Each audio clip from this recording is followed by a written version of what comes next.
ക്രൂശതിൽ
നിറയ്ക്കണേ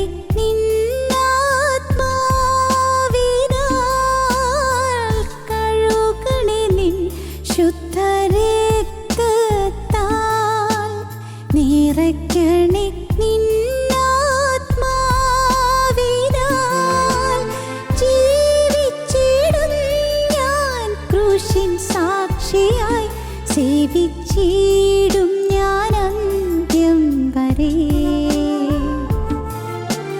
ജീവിച്ചിടും ഞാൻ ക്രൂശിൻ സാക്ഷിയായി സേവിച്ചിടും ഞാൻ അന്ത്യം വരെ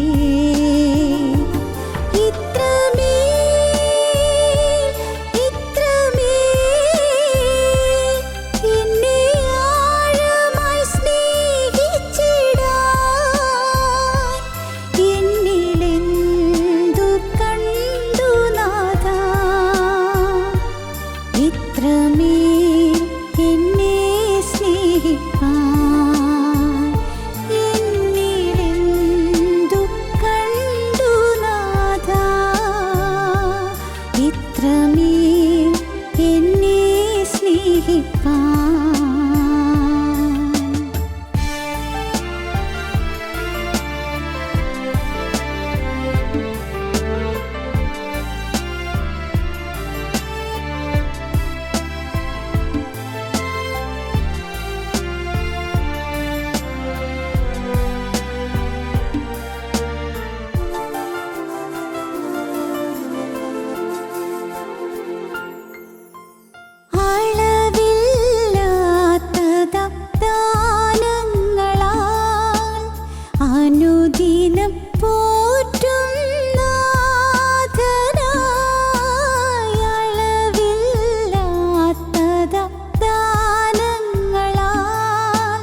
മുറ്റുമായൊരുക്കും നിന്നെ ഞാൻ.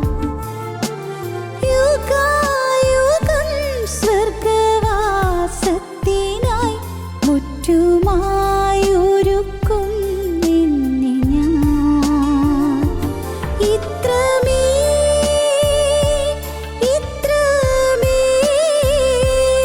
എന്നെ ആഴമായി സ്നേഹിച്ചിടാൻ എന്നിലെന്തു കണ്ടു നാഥാ. ഇത്രമേൽ എന്നെ സ്നേഹിപ്പാൻ എന്നിലെന്തു കണ്ടു നാഥാ. ഇത്രമേൽ എന്നെ സ്നേഹിപ്പാൻ.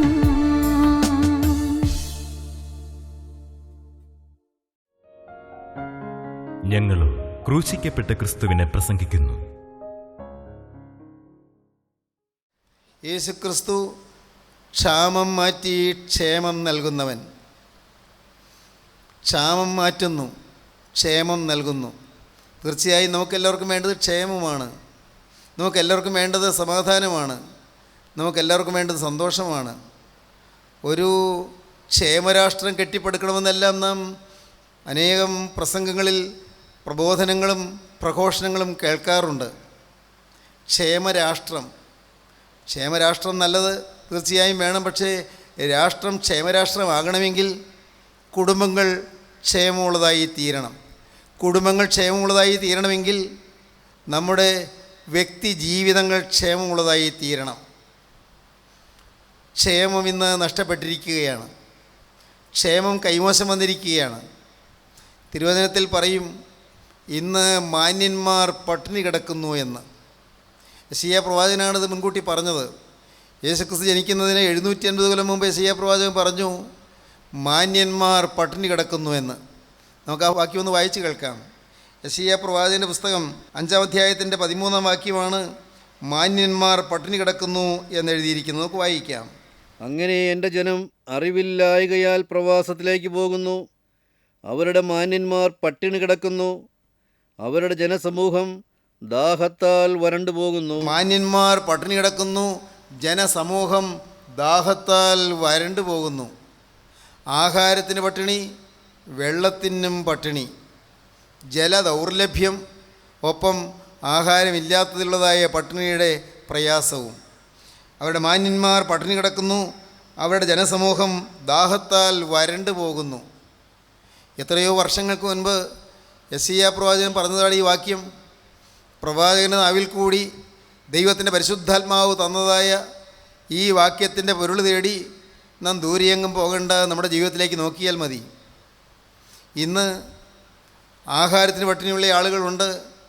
ഒരുപക്ഷേ നമ്മുടെ ഈ ഇടനാടുകളിൽ, ഈ ഗ്രാമപ്രദേശങ്ങളിൽ അത്ര വരുത്ത് ആഹാരത്തിന് പട്ടിണിയുള്ള ആളുകൾ കണ്ടുവന്ന് വരികയില്ല. എന്നാൽ വിവിധ ദേശങ്ങളിലേക്ക് നാം ഒന്ന് കണ്ണോടിച്ചാൽ ആഹാരത്തിന് പട്ടിണിയുള്ള എത്രയോ ജനമാണ് വലഞ്ഞ് ഉലഞ്ഞ് ദുഃഖിച്ച് പ്രയാസപ്പെട്ട് കഴിയുന്നത്. ആഹാരത്തിന് പട്ടിണിയുണ്ട്. എന്നാൽ ഇനി വരാൻ പോകുന്ന കാലത്ത് സംഭവിക്കാൻ സാധ്യതയുള്ള ഏറ്റവും വലിയ പട്ടിണി വെള്ളത്തിനായിരിക്കുമെന്നാണ് പല സാമൂഹിക നിരീക്ഷകരും അഭിപ്രായപ്പെടുന്നത്. ജലദൗർലഭ്യം. വെള്ളം സുലഭമായി കെട്ടിക്കൊണ്ടിരുന്നൊരു കാലമുണ്ട്. മണ്ണിൽ കുഴിച്ച് ചെല്ലുമ്പോൾ കിണറിൽ വെള്ളം ധാരാളം അങ്ങനെയെല്ലാം കിട്ടിയിരുന്ന കാലങ്ങളുണ്ട്.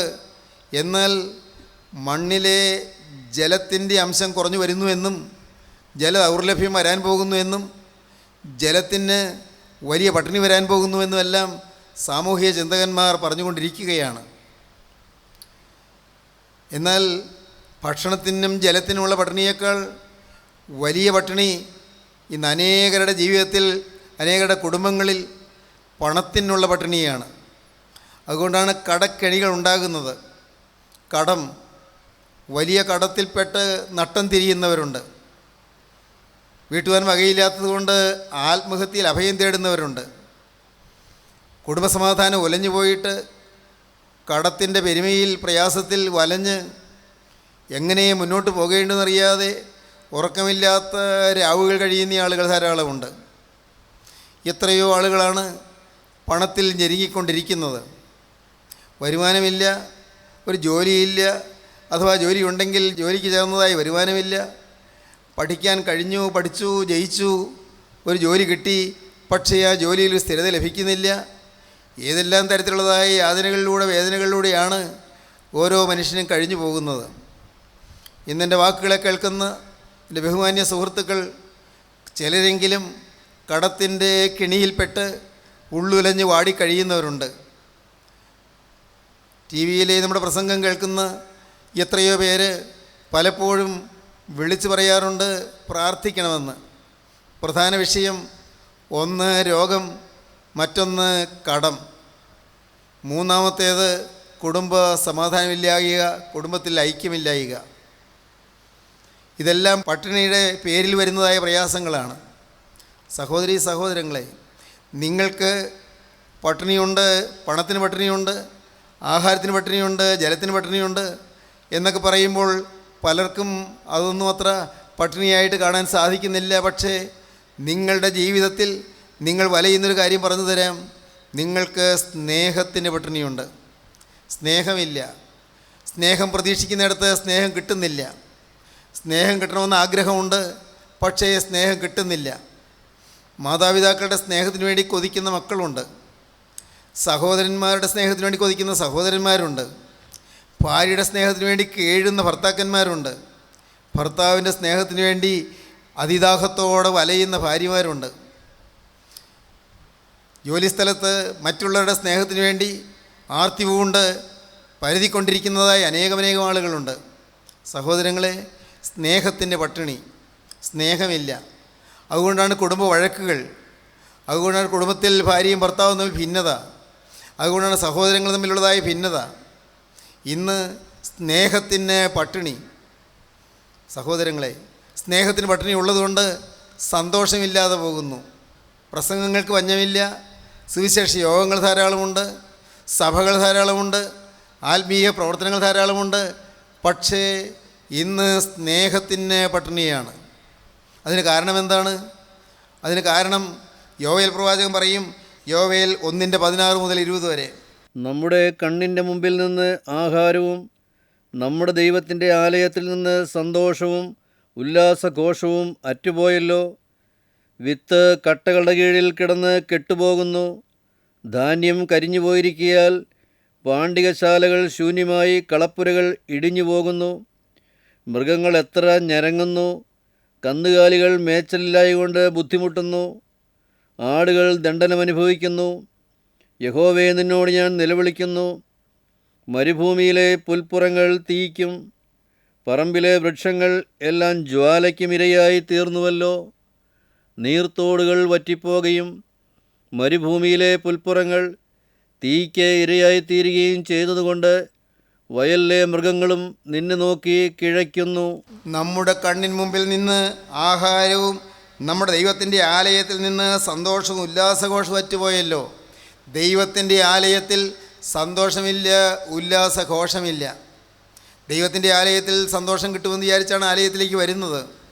ദൈവാലയത്തിൽ സന്തോഷമില്ല, ഉല്ലാസഘോഷവുമില്ല, ആനന്ദത്തിൻ്റെ അനുഭവങ്ങളില്ല, സമാധാനത്തിൻ്റെ യാതൊരു ലാഞ്ചനയുമില്ല. ദേവാലയങ്ങളുണ്ട്, സഭകളിലെല്ലാം ദേവാലയങ്ങളുണ്ട്, ദേവാലയങ്ങളിൽ ആരാധനകളുണ്ട്, ധാരാളം പ്രസംഗങ്ങളുണ്ട്, കൺവെൻഷനുകളുണ്ട്. പക്ഷേ ഉല്ലാസഘോഷമറ്റ് പോയിരിക്കുന്നു. നൂറ്റാണ്ടുകൾക്ക് മുൻപ്, യേശുക്രിസ്തു ജനിക്കുന്നതിന് 800 വർഷം മുൻപ് യോവേൽ പ്രവാചകൻ എഴുതിയതാണ്. പറയുകയാണ്, നമ്മുടെ കണ്ണിൻ്റെ മുമ്പിൽ നിന്ന് ആഹാരവും നമ്മുടെ ദൈവത്തിൻ്റെ ആലയത്തിൽ നിന്ന് സന്തോഷവും ഉല്ലാസഘോഷവും അറ്റുപോയല്ലോ. എന്താണ് കാരണം? വിത്ത് വിതയ്ക്കാത്തതല്ല കാരണം. വിത്ത് വിതയ്ക്കുന്നുണ്ട്, പക്ഷേ വിത്ത് കട്ടകളുടെ കീഴിൽ കിടന്ന് ഞരങ്ങിപ്പോകുന്നു, ഞെരിഞ്ഞു പോകുന്നു. കട്ടകൾ നനയുന്നില്ല, കട്ടകൾ ഉടയുന്നില്ല, കട്ടകൾ പൊടിയുന്നില്ല. മനുഷ്യഹൃദയങ്ങൾ കല്ലിച്ചിരിക്കുകയാണ്, മനുഷ്യഹൃദയങ്ങൾ കട്ട പിടിച്ചിരിക്കുകയാണ്. മനുഷ്യഹൃദയങ്ങളിൽ ദൈവത്തിൻ്റെ വിത്ത് വന്ന് വീഴുവാൻ, വചനമാകുന്ന വിത്ത് വന്ന് വീഴുവാൻ സാധിക്കാത്ത വിധത്തിൽ അഥവാ വീണാലും കിളിർക്കാൻ പറ്റാത്ത വിധത്തിൽ കട്ടകളുടെ കീഴിൽ കിടന്ന വിത്ത് ഞെരുങ്ങിപ്പോകുന്നു. വിത്ത് കട്ടകളുടെ കീഴിൽ കിടന്ന് നശിച്ചു പോകുന്നു, കെട്ടുപോകുന്നു. കട്ടകളുടെ കീഴിൽ കിടന്ന് കെട്ടുപോകുന്നു. ധാന്യം കരിഞ്ഞു പോയിരിക്കുന്നു. അതുകൊണ്ട് പാണ്ഡികശാലകൾ ശൂന്യമായിരിക്കുന്നു. ഒരു കാലത്ത് നിറഞ്ഞു നിന്ന പാണ്ഡികശാലകളായിരുന്നു. സഹോദരങ്ങളെ, ഞാൻ അല്പം ആത്മീയമായ അർത്ഥത്തിൽ പറഞ്ഞുകൊള്ളട്ടെ. ഇവിടെ ഇന്ന് വന്നിരിക്കുന്ന നിങ്ങളോട് ഞാൻ ചോദിച്ചു കൊള്ളട്ടെ, നിങ്ങളുടെ ജീവിതത്തിൽ ഒരു കാലത്ത് നിറവുണ്ടായിരുന്നില്ലേ? ഒരു കാലത്ത് ആത്മീയമായ സമൃദ്ധി ഉണ്ടായിരുന്നില്ലേ? ഒരു കാലത്ത് പ്രാർത്ഥനയിൽ തീ ഇറങ്ങിയിരുന്നില്ലേ? ഒരു കാലത്ത് വിശ്വാസവും ഈ ദൈവത്തിലുള്ളതായ ആശ്രയവും ഉറച്ചു നിന്നിരുന്നില്ലേ? ഒരു കാലത്ത് നിങ്ങൾ പ്രാർത്ഥിക്കുമ്പോൾ ആ പ്രാർത്ഥനയ്ക്ക് മറുപടി ലഭിച്ചു എന്നുള്ള സന്തോഷത്തിൻ്റെ ആ അനുഭവത്തിൽ നിങ്ങൾക്ക് കുതിച്ചുചാടാൻ തോന്നിയിട്ടില്ലേ? എന്നാൽ ഇന്ന് സന്തോഷം അറ്റുപോയിരിക്കുന്നു. ഇന്ന് വിത്ത് കെട്ടുപോയിരിക്കുകയാണ്. ഇന്ന് വിത്ത് വിതയ്ക്കുന്നുണ്ട്. വിത്ത് നല്ല വിത്ത് തന്നെ. പക്ഷേ വിതയ്ക്കുന്ന വിത്ത് ഈ കട്ടകളുടെ കീഴിൽ കിടന്ന് തകർന്നു പോകുന്നു, കെട്ടുപോകുന്നു, നഷ്ടപ്പെട്ടു പോകുന്നു. സഹോദരങ്ങളെ, അല്പം ഒന്ന് ഗൗരവമായി ചിന്തിക്കൂ. നിങ്ങളുടെ ജീവിതത്തിൽ ഇതുവരെയും സമൃദ്ധി ലഭിച്ചിട്ടില്ലായിരിക്കാം. ഇതുവരെയും പ്രാർത്ഥനയിൽ ശക്തി കിട്ടിയിട്ടില്ലായിരിക്കാം. ഇതുവരെ ആത്മീയമായ ഒരു സമൃദ്ധി കിട്ടിയിട്ടില്ലായിരിക്കാം. എന്നാൽ ചിലരെങ്കിലും ഈ വാക്കുകളെ കേൾക്കുന്നവർ ഒരു കാലത്തുണ്ടായിരുന്ന കൃപയുടെ നിറവ് നഷ്ടപ്പെട്ട് ആത്മാവിന് തീ കെട്ടുപോയി, ആത്മാവിന് ശക്തി തണുത്തുപോയി, ഇന്ന് നിർജീവരായി കഴിയുകയല്ലേ? ഇംഗ്ലീഷിലൊരു വാക്കുണ്ട് ലൈവ് എന്ന്. ലൈവ് എന്ന വാക്ക് സജീവമെന്നാണ് ഇതിൻ്റെ അർത്ഥം. ജീവനുള്ളതെന്നാണ് ഇതിൻ്റെ അർത്ഥം. LIVE live. ആ വാക്ക് മറിച്ചിട്ടാൽ ഈവിൾ എന്നാകും. EVIL evil. ഈവിൾ തിന്മയാണ്. ഈവിൾ പൈശാചികനെ കുറിക്കുന്നു.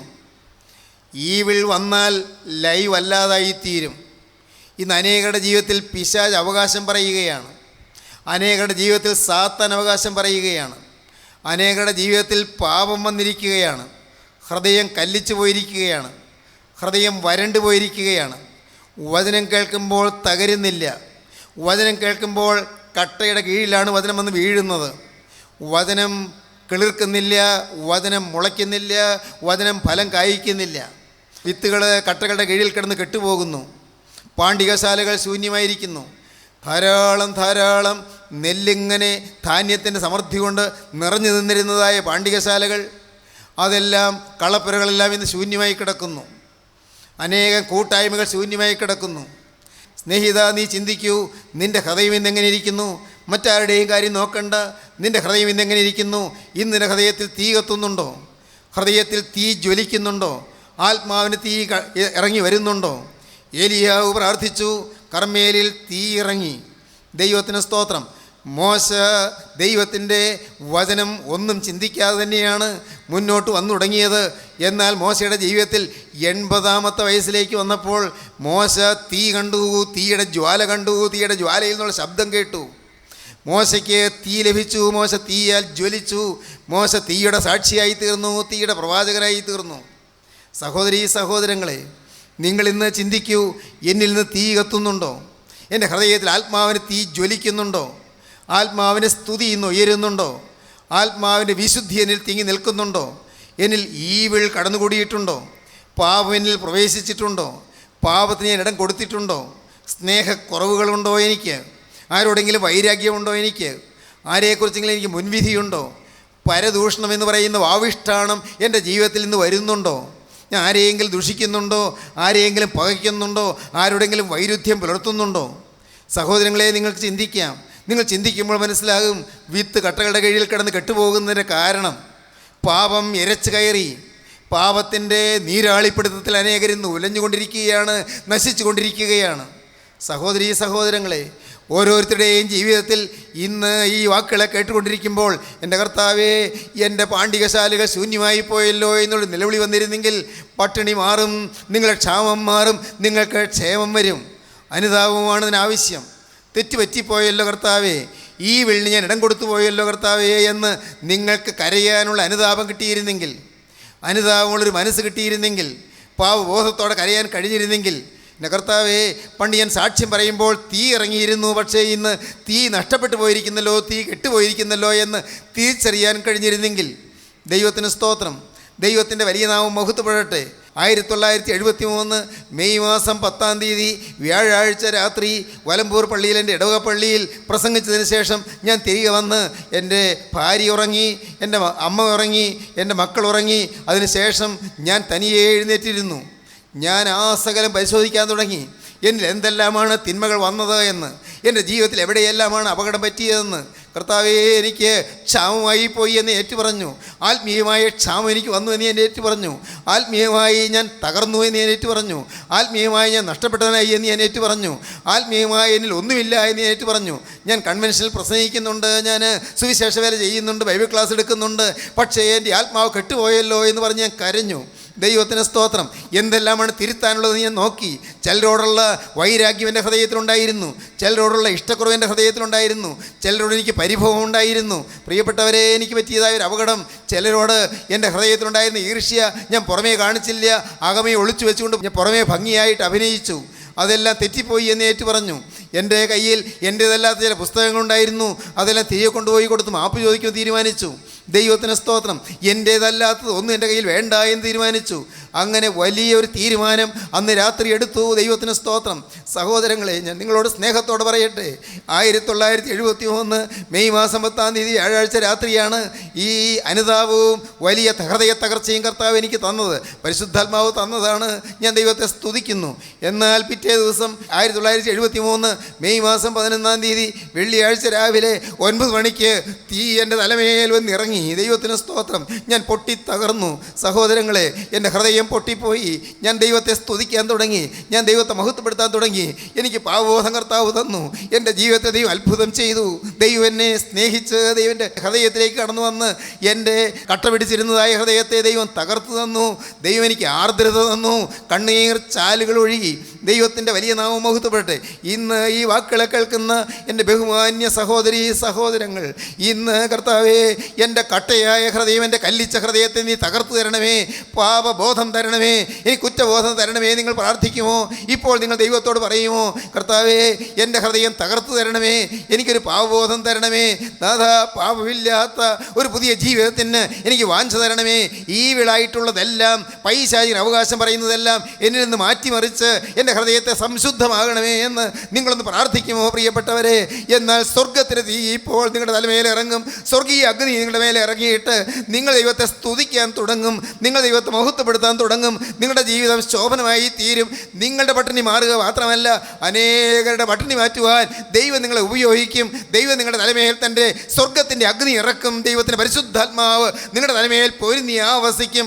പറന്നുകൊണ്ടിരിക്കുന്ന വെള്ളപ്രാക്കൾ ഇപ്പോൾ നിങ്ങളുടെ തലമേൽ വന്ന് ഇറങ്ങും. ദൈവത്തിന് സ്തോത്രം. വെള്ളപ്രാക്കൾ ഇപ്പോൾ നിങ്ങളുടെ തലമേൽ വന്ന് ഇറങ്ങുവാൻ നിങ്ങൾക്ക് ആഗ്രഹമുണ്ടെങ്കിൽ നിങ്ങൾ കരഞ്ഞുകൊണ്ട് പറയുവീൻ, കർത്താവേ, എൻ്റെ തീ കെട്ടുപോയല്ലോ, എൻ്റെ ഹൃദയം കല്ലിച്ചു പോയല്ലോ, പാപബോധം ഇല്ലാതെ പോയല്ലോ, കുറ്റബോധം ഇല്ലാതെ പോയല്ലോ.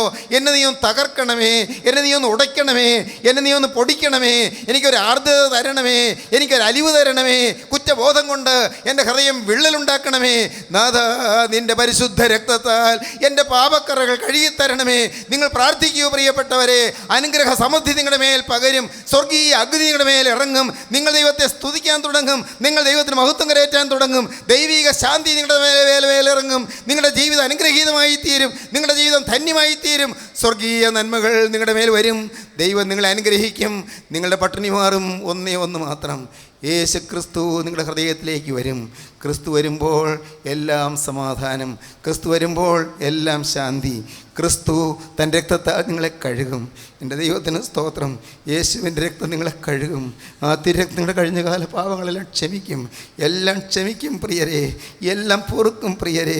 ഏതെല്ലാം തെറ്റുകൾ വന്നെങ്കിലും, എന്തെല്ലാം അബദ്ധങ്ങൾ പറ്റിപ്പോയെങ്കിലും, എന്തെല്ലാം അവിവേകങ്ങൾ വന്നു പോയെങ്കിലും തെറ്റുകളെങ്കിലും എല്ലാം ക്ഷമിക്കും. ഓ സ്നേഹം, സ്നേഹം, നിസ്തുല സ്നേഹം, സ്വർഗീയ സ്നേഹം, പരിശുദ്ധ സ്നേഹം, ഗോകുൽത്തായിലെ സ്നേഹം, കാൽവറി സ്നേഹം, രാജാധിരാജൻ്റെ സ്നേഹം, സ്വർഗീയ പിതാവിൻ്റെ സ്നേഹം, നിത്യോജ്വല സ്നേഹം. ആ സ്നേഹം നിങ്ങളെ തഴുകട്ടെ, നിങ്ങളെ തലോടട്ടെ, നിങ്ങളുടെ കണ്ണുനീര് തുടയ്ക്കട്ടെ, നിങ്ങളുടെ രോഗങ്ങൾ മാറ്റട്ടെ, നിങ്ങളുടെ ബന്ധനം കഴിക്കട്ടെ, നിങ്ങളുടെ ബാധകൾ മാറ്റട്ടെ, നന്മകളാൽ നിങ്ങൾ നിറയ്ക്കട്ടെ, സ്വർഗീയ അഗ്നി നിങ്ങളുടെ മേൽ ഇറങ്ങട്ടെ, സ്വർഗം പ്രസാദിക്കട്ടെ. ദൈവനാമം മഹത്വപ്പെടട്ടെ. ദൈവത്തിന് സ്തോത്രം.